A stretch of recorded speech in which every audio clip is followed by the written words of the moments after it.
When I first came out, I didn't really have many people to turn to. Yeah. I was very scared, even more so about losing my mum.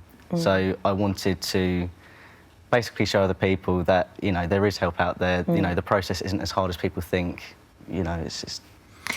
Yeah. You've obviously always been, both of you, very, very close. And there were no great secrets, because each step of your sexual awareness, you discussed it with your mum, didn't you? Yeah, I tried to. Yeah, and so for you, where was the first time you heard that necessarily having a daughter wasn't going to be quite that straightforward?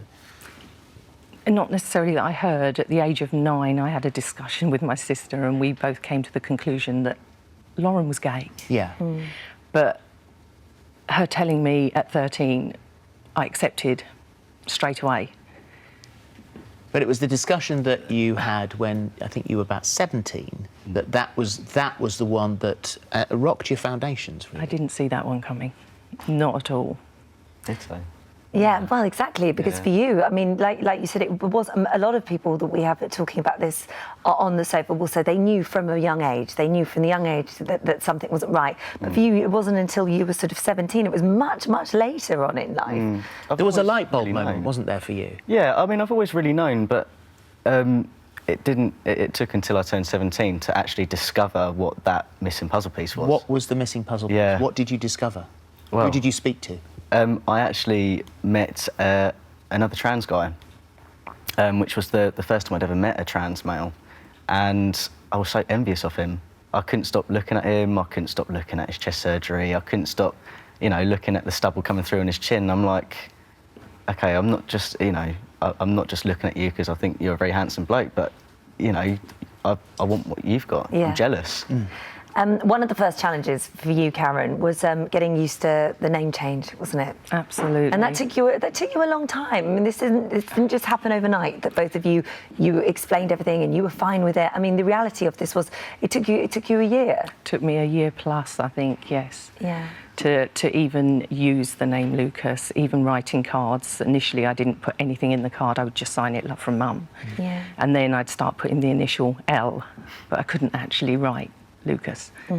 So it took a long time. And you said that she made noises to attract your attention rather than to say a name. Oh, can I just pitch you for a second? Yeah. Anything to grab my attention without having to mention a name or a gender like he or she. Yeah. So. That day of the surgery, not just a physical change, but a profound mental change for you. How did you feel before you walked through those doors? I was petrified, absolutely terrified. It was one of the most hardest moments of my life so far, without a doubt. And the hardest part was obviously leaving my mum behind, knowing that she's, you know... Losing a daughter. Yeah, because that's what you said. It was a grieving process, really. Actually, It still is a grieving process. Is it? It hasn't stopped, and I don't think it ever will.